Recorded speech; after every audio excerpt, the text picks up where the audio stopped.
नमस्कार।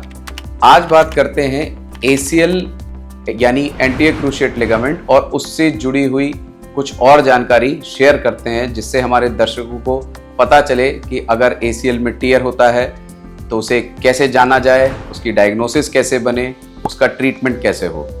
तो basic knowledge के लिए हम जानते हैं कि हमारा घुटना लोअर एंड ऑफ फीमर यानी जांघ के निचले हिस्से की हड्डी और अपर एंड ऑफ टिबिया यानी कि टांग के ऊपरी हिस्से की हड्डी से मिलकर बना हुआ जोड़ है। अब किसी भी जोड़ को स्मूथ चलने के लिए नेचर्स ने उसको सपोर्ट देने के लिए लिगामेंट्स बनाए होते हैं। तो दो लिगामेंट ऐसे बाहर की तरफ होते हैं जिसको कोलैटरल लिगामेंट कहते हैं। अंदर वाले लिगामेंट को मीडियल कोलैटरल लिगामेंट और बाहर वाले को लैटरल कोलैटरल लिगामेंट कहते हैं। इसके साथ घुटने की हड्डियां आपस में ना टकराएं, इसके लिए कुदरत ने बीच में कुशन दिया होता है जिसे मेनिस्कस कहा जाता है, जो कि इस मॉडल में ब्लू लाइनिंग की तरह दिखाई दे रहा है। इसके अलावा घुटने के अंदर एक लिगामेंट होता है जो अगले हिस्से में होता है, इसे एंटीरियर क्रूशिएट लिगामेंट कहते हैं। यह निचली बोन से लेके ऊपरी बोन तक अटैच होता है। और घुटने के पिछले हिस्से में एक लिगामेंट होता है जिसको PCL कहते हैं। ACL का काम होता है घुटने को आगे नहीं आने देता, PCL का काम होता है पीछे नहीं जाने देता। तो ACL की इंजरी कॉमनली होती है जब घुटना ट्विस्ट कर जाता है, जैसे कि फुटबॉल खेलते हुए, क्रिकेट खेलते हुए या किसी और स्पोर्ट्स में। इसके अलावा डे टू डे एक्टिविटीज जैसे कि सीढ़ी से उतरते हुए गिर जाना, पैर फिसल के गिर जाना, बाइक से गिर जाना, इसमें भी ये इंजरी होती है। तो देखते हैं जब ये ट्विस्टिंग इंजरी होती है तो किस तरीके से हमारे घुटने के लिगामेंट्स असर करते हैं। ट्विस्टिंग होने के साथ सबसे पहले अंदर वाले लिगामेंट यानी MCL के ऊपर स्ट्रेन आता है। इसके बाद जब घुटना ट्विस्ट करता जाता है तो बीच में होने वाले कुशन्स में इंजरी होती है जिसे मेनिस्कल टियर कहते हैं। और जब ये फोर्स ज्यादा हो जाता है तो ये अगले हिस्से का लिगामेंट जिसे ACL कहते हैं, अक्सर ये टूट जाता है। तो ACL इंजरी का मुख्य कारण होता है घुटने की ट्विस्टिंग इंजरी। अब ऐसे में मरीज कंप्लेन करते हैं कि उनके घुटने में अचानक से दर्द की शिकायत हुई, वह पैर में सूजन आ गई। जब उन्होंने चलने का प्रयास किया तो ऐसा लगता है जैसे घुटना निकल जाएगा और गिरने की टेंडेंसी होने लगती है। तो ये पहले कुछ सिम्टम्स होते हैं जिससे मरीज ये जान सकते हैं कि उनके पैर में लिगामेंट इंजरी हुई है। इस तरह के सिम्टम्स होने के बाद सबसे पहला काम जो आपको करना है वह अपने नियरेस्ट ऑर्थोपेडिक सर्जन से सलाह लेनी है। वह उस हिस्से को पूरी तरीके से रेस्ट देना है और इसके लिए राइस थेरेपी आवश्यक होती है। राइस मतलब R मतलब रेस्ट, I मतलब आइसिंग, C मतलब कंप्रेशन और E मतलब एलिवेशन। इसके साथ ही आपको पैर में ब्रेस का इस्तेमाल करना है। तो ये हुई बातें ACL इंजरी से रिलेटेड। अब इस इंजरी को डायग्नोज करने के लिए आपको डॉक्टर की सलाह लेनी पड़ती है। कई बार पेशेंट्स डॉक्टर के पास ना जाके शुरू में फिजियोथेरेपिस्ट के पास जाते हैं और फिजियोथेरेपिस्ट भी आपके नी को एग्जामिन करके ये बता सकते हैं कि इसमें लिगामेंट इंजरी है कि नहीं। इस लिगामेंट इंजरी को कंफर्म करने के लिए MRI की आवश्यकता पड़ती है। MRI करने के बाद यह श्योर हो जाता है कि क्या ACL, मेनिस्कस या और किसी लिगामेंट में इंजरी आई है। इंजरी डायग्नोज होने के बाद इसके ट्रीटमेंट की बात करते हैं। तो दोस्तों, यह लिगामेंट टियर कई ग्रेड्स में बांटा गया है। अगर ग्रेड 1 इंजरी है यानी कि माइल्ड स्प्रेन यानी कि ACL लिगामेंट सिर्फ खिंच गया है, ऐसी स्थिति में पेशेंट्स को मेनली पेन की कंप्लेंट होती है जो कि कुछ दिनों की मेडिकेशन, फिजियोथेरेपी और रेस्ट से इंप्रूव कर जाती है। इस तरह के मरीजों को सर्जरी की आवश्यकता नहीं पड़ती है। इसके बाद ग्रेड 2 इंजरी होती है जिसे पार्शियल टियर भी कहा जाता है। पार्शियल टियर हमेशा कंफ्यूजिंग डायग्नोसिस होती है, जिसमें यह कहना बड़ा मुश्किल होता है कि क्या ये लिगामेंट पूरी तरीके से टूटा है या इसका कोई एक हिस्सा डैमेज हुआ है। अब वो हिस्सा मेजर है या माइनर है, ये क्लिनिकल एग्जामिनेशन द्वारा पता चलता है। पार्शियल टियर के केसेस में अगर पेशेंट्स के सिम्टम एक समय के बाद मेडिकेशन से, फिजियोथेरेपी से इंप्रूव नहीं करते हैं तो इन पेशेंट्स को भी सेलेक्टिव रिकंस्ट्रक्शन यानी कि सिंगल बंडल या सेलेक्टेड बंडल ऑगमेंटेशन सर्जरी के लिए रखा जा सकता है। अब बात आती है ग्रेड 3 टियर की, यानी कि जो कंप्लीट ACL टियर हो चुके हैं। इस तरह के पेशेंट्स अमूमन फिजियोथेरेपी से या रेस्ट से इंप्रूव नहीं करते हैं। शुरू के दौरान उनके घुटने के सिम्टम्स इंप्रूव कर सकते हैं, उनकी लचक थोड़ी कम हो सकती है, पेन कम हो सकता है, पर जैसे ही पेशेंट्स अपनी नॉर्मल एक्टिविटी रिज्यूम करते हैं या फ्री चलने की कोशिश करते हैं, इंस्टेबिलिटी वापस आने के अधिकतर चांसेस होते हैं। तो ग्रेड 3 टीयर्स के अंदर ACL सर्जरी रिक्वायर्ड होती है।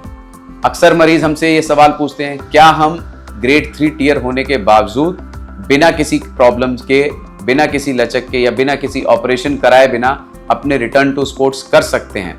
तो ऐसा नंबर ऑफ पेशेंट्स बहुत रेयर होते हैं, क्योंकि ACL बहुत ही इंपॉर्टेंट लिगामेंट है और अगर इसकी एब्सेंस में खिलाड़ी खेलना शुरू करते हैं तो हो सकता है कि वह कुछ दिन खेल पाएं या उस लचक के संग अपना कुछ पार्ट स्पोर्ट्स में दे सकें, पर यह इंजरी प्रोग्रेस करती है, जिसकी वजह से मेनिस्कल टियर होने लगते हैं, कार्टिलेज खराब होने लगता है, वह घुटने में घिसाव आने का खतरा होता है। तो हमारे पास कुछ पेशेंट्स होते हैं जो लिगामेंट टियर के कुछ दिनों से कुछ हफ्तों के बीच में ऑपरेशन करा लेते हैं। कुछ मरीज ऐसे भी होते हैं जो लंबे समय के बाद आते हैं। अब इन दोनों तरह के मरीजों में अंतर यह होता है कि जो जितनी जल्दी सर्जरी कराता है उसका रिकवरी उतना ही अच्छा होता है। उसके मेनिस्कल टियर्स छोटे मोटे अगर होते भी हैं तो रिपेयर द्वारा हील कर जाते हैं, वह कार्टिलेज डैमेज का चांस नहीं होता है। डिलेड केसेस के अंदर अक्सर जब पेशेंट प्रेजेंट करते हैं तब तक घुटने के किसी और हिस्से के अंदर डैमेज आ चुका होता है और ऐसे में सर्जरी करने के बाद बैक टू स्पोर्ट्स या रिटर्न टू स्पोर्ट्स में दिक्कत आ सकती है। तो हम अक्सर ये सलाह देते हैं कि एक बार इसकी डायग्नोसिस होने के बाद इसका ऑपरेशन किया जाना चाहिए। अब बात आती है कि ये ऑपरेशन किस प्रकार किया जाता है या क्या ऑपरेशन की टेक्निक्स होती हैं। तो यह ऑपरेशन आर्थ्रोस्कोपिक विधि द्वारा किया जाता है, जिसे आम भाषा में दूरबीन का ऑपरेशन या की होल सर्जरी भी कहते हैं। इस ऑपरेशन में घुटने के ऊपर के हिस्से में कोई इंसिजन या चीरा नहीं दिया जाता, बल्कि बहुत छोटे छोटे कुछ पोर्ट्स बना के इस लिगामेंट को वापस रिकंस्ट्रक्ट कर दिया जाता है। लिगामेंट पेशेंट की बॉडी से ही हार्वेस्ट किया जाता है और उन टेंडन से बनाया जाता है जिनकी यूटिलिटी यानी जिनकी ज़रूरत हमारे शरीर में कम होती है। यह आपके सर्जन की चॉइस होती है आपसे डिस्कस करने के बाद कि किस टेंडन को यूज़ करके इस लिगामेंट को रिकंस्ट्रक्ट किया जाए।